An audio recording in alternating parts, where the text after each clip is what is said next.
Beers with Chad. Hey everybody, what is up? Chad Wesley Smith here. Another episode of Beers with Chad. Thank you for tuning in.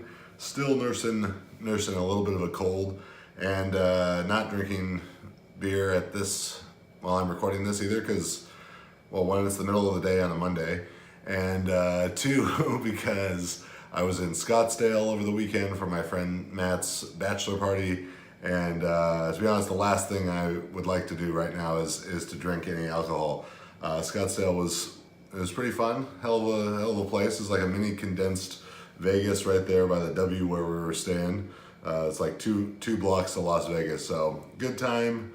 Hold me over for good times for a while, of that type at least. This weekend was also American Open 3, Max, Joanne, JP, and all the Juggernaut squad, Alyssa Q, so on and so forth, were out in Vegas holding it down there at the largest weightlifting meet in history in terms of number of competitors.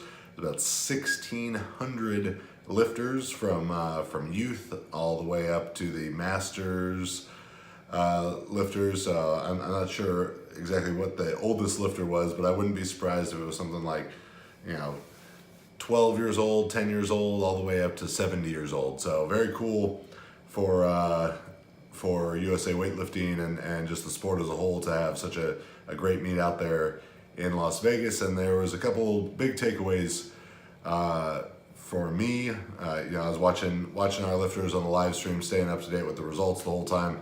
Obviously staying in communication with Max. And I think the big takeaways for me are that Jordan De La Cruz and Jenny Arthur really took the next step, the biggest steps forward. Though this isn't directly involved in Olympic qualification, it was the final world team qualifier. And all of that is now based off of the infamous Roby points. I would probably need to have a separate meet altogether, or a separate episode altogether, just to explain the nature of world qualifying or of Olympic qualifying and how all that's going to work. I'll just say that Roby points are extremely important. They're the new Sinclair for weightlifting, which is like Wilks for powerlifting. I think there's definitely a flaw in it, since it's coupled with the new weight classes, because they're based off essentially non-existent world records or theoretical projections of world records. And with there only being 7 weight classes at the Olympics instead of 10 weight classes, I think Roby points or world records are going to be more competitive relatively in the Olympic classes, which means Roby points will be harder to come by, but then you can do some of these 6 qualifying meets in your non-Olympic class, and so on and so forth. There's a lot going on, as there always is a lot going on in terms of how you qualify for the Olympics, something that on its face would seem like it's very straightforward. But those two lifters in my mind really took the biggest jump. Jenny Arthur lifted phenomenally, 245 kilo total, 106, 139. She was the lifter of the meet, a 706 Roby score. And Jordan De La Cruz, young lifter, just continues to be consistent and excellent, going 6 for 6, battling Caitlin Hogan head to head in the 55 kilo class. They're both former 53 kilo class lifters, and Caitlin had been the queen of that class the last few years, and Jordan, that they both lifted about their best, and Jordan's best is better than Caitlin's best now. Jordan went 6 for 6. Caitlin went 5 for 5. I'm not 100% sure why she passed her last clean and jerk, but it wouldn't have mattered anyways, because she wouldn't have been able to take a number that could have beaten Jordan, and that very well may have been why they didn't take it. So coming into this meet, the Roby scores on the women's side is the top 10 women that go to Worlds. Coming into this meet, Maddie Sasser was number 1 with a 710, and Kathleen Winters was number 10 with 576. Just at this meet for the women's side of things, you had Jenny Arthur with a 706 and Taylor Turner with a 641 in 1, 2, 3, 4, 5, 6, 7, 8, ninth place on the best lifter list. So safe to assume there was another 3, 4, maybe 5 girls with over 600. So basically, 16 plus women who were lifting numbers that could put them on the world team, but there can only be 10. There can only be 2 per class. I think Jenny and Jordan definitely pushed themselves up to that next echelon group of the people who I think are really going to be fighting for those Olympic spots. Granted, there's a lot of lifting to be done still, but those 680 plus scores, which is Maddie Sasser, Maddie Rogers, Jordan De La Cruz, Jenny Arthur, Alyssa Ritchie, and Sarah Robles.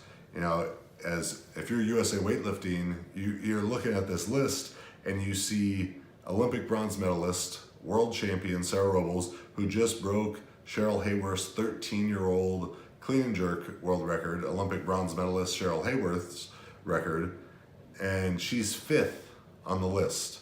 And she's lifting well, and she's only 5th on the list. Maybe that's a testament to Roby points and the projections being skewed versus the actual competitiveness of the class. Maybe it has to do with those classes being less competitive because of the doping bans that have been going. But you've got 6 women who are really distinguishing themselves, I think, as going to be ultra competitive over the next 20 months for those 4 potential women's spots on the Olympic team. On the men's side, nothing was too shocking or out of the ordinary. CJ Cummings was by far and away the best men's lifter by Roby. He's up in the mid 800s. I think him and CJ or him and Harrison are way ahead of everyone else there. I think one thing to note and to bring up here is Kaiser Witt, someone who a lot of people have been getting really excited about, who took a lot of shit for his bomb out and then unannounced passing of his clean and jerks at American Open 2. He lifted well. He got himself on the world team. He did 173, 215 on a 2 for 6 day with a make, 4 misses, and then a make. So a stressful way, I'm sure, for himself and his coaches to go about making that team. But he put himself on the world team. There's a really big gap between Kaiser Witt's training numbers and his competition numbers.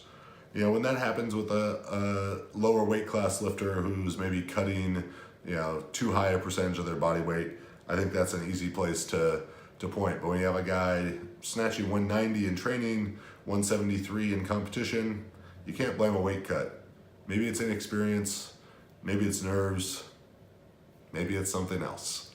I'll just leave that there for you to marinate on. So again, great job by USA Weightlifting managing this huge meet, 5 platforms, 4 days, just a packed venue, a very good venue by all accounts.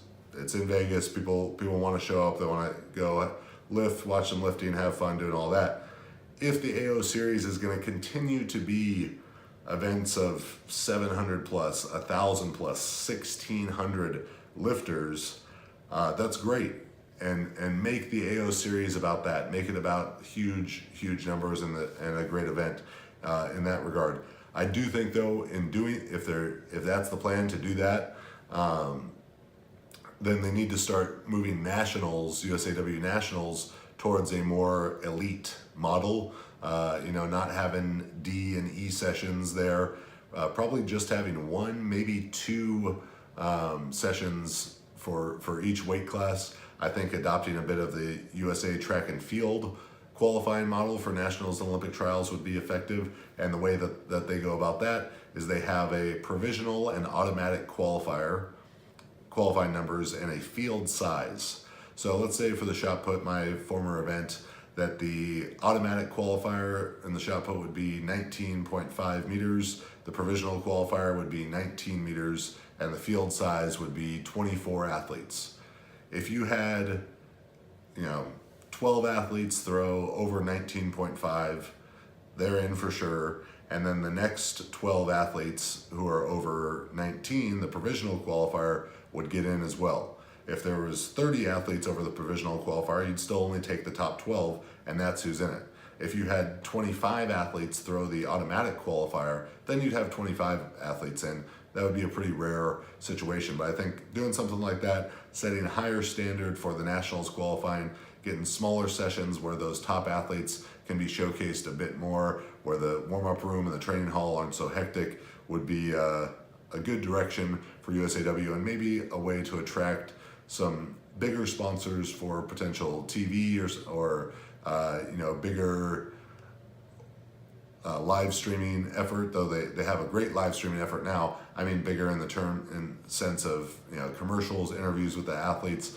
You can't do that with 1,600 athletes to focus on, but as you can narrow the numbers down and make it a bit more of a showcase event. So that's kind of my thoughts of AO3 Worlds coming up. I'll get Max on here. We'll talk more weightlifting. NFL Week 2. Yesterday, again, I was in Scottsdale. There was all kind of shit happening at the airport in Phoenix. We were supposed to fly out about 11:30, and then getting notifications and seeing stories about possible bomb threat or something at the Phoenix airport, or a car that had been abandoned on the just by the curb there, and it was suspicious. So they brought in the bomb squad and they did a controlled detonation. I was told that. I haven't really seen that part confirmed anywhere too official, but tons of flights got canceled, including my flight was supposed to come home about 11:40, and I had to end up waiting until 8 p.m. last night. So me and my buddy Paul headed over.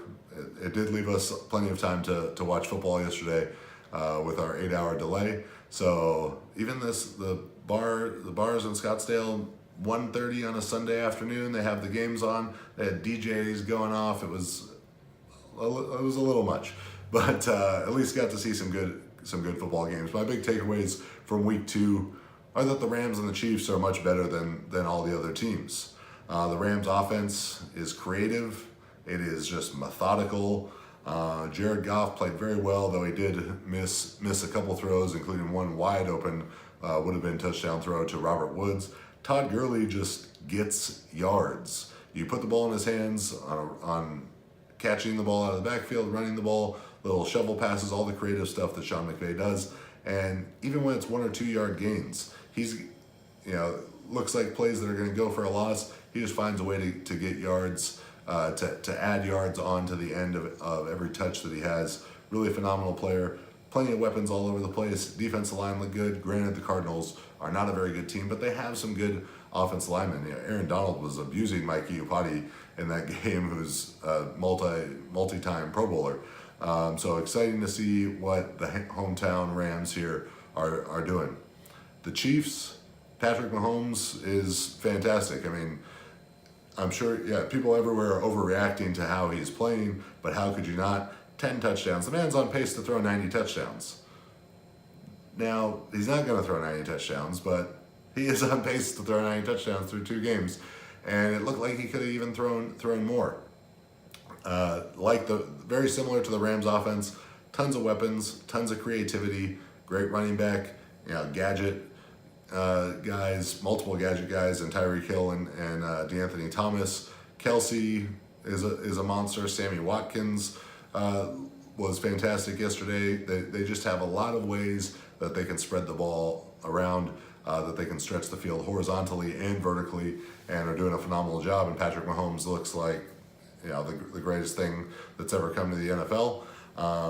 I'm sure they'll have some hiccups at some point in the year. It is only his 3rd game as a starter. Crazy that he's broken the NFL record for most touchdowns in the first 3 games as a starter, even though he didn't throw any touchdowns in his first start last year.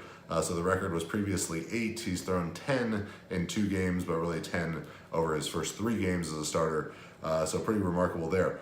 If there is one big concern for the Chiefs, I think that's got to be pass defense. Week 1, they beat the Chargers. They beat the Chargers pretty good, but Phillip Rivers threw for 430, 440 yards. This past week, Ben Roethlisberger threw for over 400. Yeah, that's going to happen when teams, the Chiefs were up 21-0 and it looked like they were going to march to a 42-14 victory, and the Steelers came back. So if teams have to throw a ton to come back, yeah, they're going to get yards. But when you're giving up 400 yards a game, 400 plus yards a game passing, that's got to be concerning to some degree. Eric Berry was out. When he comes back, that should help him out. But if there is one glaring concern I see for the Chiefs, it is, can they stop the pass effectively? Dallas Cowboys, another one of my favorite teams. Watching them in the American Airlines Lounge last night as our 8-hour delay continued. They showed flashes on offense of what I had talked about in the last few episodes. They showed some creativity. They utilized Dak's athleticism better.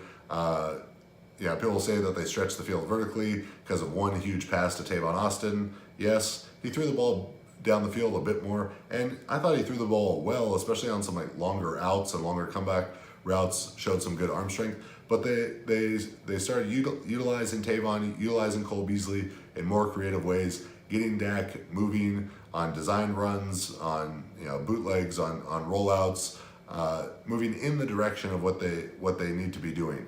Ran the ball effectively, creating an identity with Zeke, phenomenal running back, and a very good offense line to go along with it. Their defensive front seven is very, very good. A lot of good pass rushers. When David Irving comes off of his suspension, if they get in a NASCAR type of packages with, Irving, DeMarcus Lawrence, Randy Gregory, Taco Charlton, all on the field at once, that's going to be a really hard group for people to pass block against. So excited about what the Cowboys did last night. Got the win. Giants disappointed at 0-2, but a lot of games left this season. Kickers. What the hell? Kickers cost the Vikings the game. They cost the Browns the game. It's just frustrating to see something. The Browns should have beat the Saints. They should have won that game. To have two missed field goals, 2 missed extra points is unacceptable for someone who gets paid to kick the ball through the uprights for a living. Unfortunately, I think that man is now without a job. And then for the Vikings to miss 2 in overtime is frustrating, though it did 2, and just the overtime rules is frustrating as well. 2 weeks into the season, 2 ties, that's no fun. But I hate to see kicking deciding games like that. Made kicks to decide a game is one thing, but multiple missed kicks is just such a disappointing way for it to go. And finally, Ryan Fitzpatrick, Fitzmagic. If you would have told me, anyone before the season, that Ryan Fitzpatrick was going to be throwing for 400 yards a game and that the Buccaneers were going to be 2-0, you could have been a millionaire. I think I saw that they had about a 7% chance, according to FPI, to be 2-0 at this point. And Fitzmagic is just owning it. That was his press conference was hilarious, coming out with Deshaun Jackson's jacket and gold chains and the glasses and all that stuff. He's a guy who has been in the league for a long time. He's had some ups, plenty of downs, but he's just having a great time. I cannot see it. There is no way that when Jameis Winston comes back, they can put him back into the starter. They got to stick with Fitzpatrick. They're playing great. He's loose. He's confident. It's fun to watch them. My power rankings, top 10 NFL teams starting at number 10 after 2 weeks of the season. I'll put the Eagles at number 10. They haven't looked great in either game. They're 1-1 now, but they're so talented. They're the defending champs. We're going to get Carson Wentz back under center either in week 3 or definitely in week 4. So Eagles at number 10. Dolphins, number 9. Shocked that they're 2-0. They're in a bad division. They could win some games. Maybe they're a team that goes 9-7 or 10-6 and sneaks into a wild card spot for the AFC. Even though they got rid of so many players like Jarvis Landry, like Ndamukong Suh, who were their most talented players, they seem to have somehow, a addition by subtraction situation, better team chemistry or whatever it is. They're playing better just through 2 games. Broncos, number 8, also 2-0.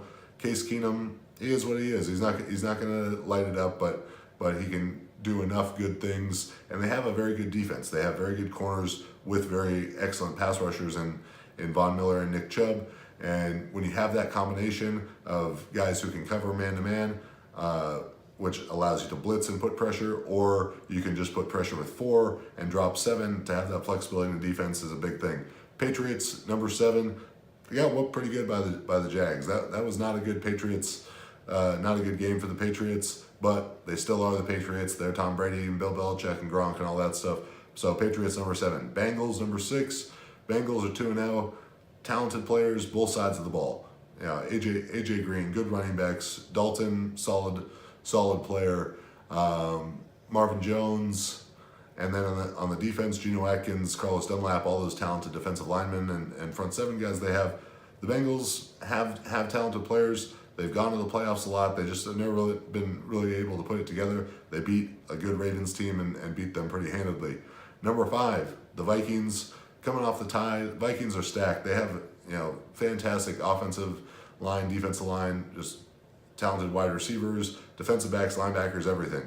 Up against Aaron Rodgers, he's always tough to beat, which they couldn't do. If they could have gotten a little help from their kicker, they'd be 2-0 and probably 1, maybe 2 spots higher on this list. Number 4, and I can't believe I'm saying this, the Buccaneers.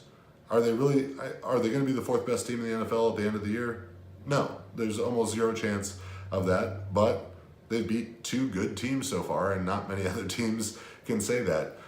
Their offense is playing very well. Fitzmagic, a lot of weapons. Deshaun Jackson playing great. Mike Evans playing great. O.J. Howard, talented tight end. So the Bucks, number 4. Number 3, the Jaguars. They really took it to the Patriots. Bortles was solid. Even with Leonard Fournette out, offense did plenty to win the game, throwing it to some no-name wide receivers, but fantastic catches there. And the Jags defense is excellent. I said in the CWS 6-pack last week that I thought the Jaguars were going to be extra motivated coming off that loss. That's the loss in the AFC Championship last year against the Patriots. That they're just the personality of that team is one that's going to be really motivated by that type of thing. So good win for the Jaguars. Have them at number 3. Number 2 is the Chiefs. Offense looks amazing. Defense has moments where it's playing really well, but they are giving up 400 yards a game passing. So let's just let this Mahomes train keep running, see how close he can come to 90 touchdowns, if he can keep anything close to that pace. And number 1, the Rams, just smacked the Cardinals. That game could have been a lot worse than it was. Even just multi-talented, multi-dimensional offense, run it, throw it, short, deep, whatever you want to do, that offense can do it. Great defensive line, excellent corners, good enough linebackers, it looks like so far. So excited for how the Rams season is progressing. I'm Chad Wesley Smith. This was another episode of Beers with Chad. If you want to get fancy beer from all over the country, click the link down in the video info and check out the Tavour app, and you can get beers delivered right to your door. Share the video, subscribe to the channel, subscribe on iTunes, Spotify, Stitcher. I really appreciate it, and we'll see you next week.